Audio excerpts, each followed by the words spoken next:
Hello everybody and welcome. In this video I'm going to show you how to disconnect your Earbuds QCY Buds ANC from your Android device.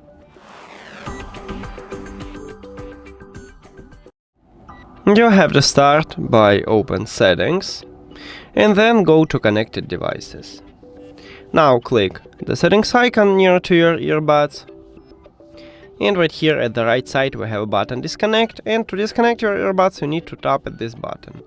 But if you want to totally remove your earbuds from the device list, you need to select Forget and then you tap on it.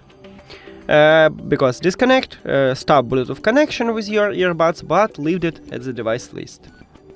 Now let me click on it, and as you can see right here I stop Bluetooth connection, so it's not connected with my phone, but I still have it at the device list, and if I tap on it I can easily reconnect these earbuds with a phone.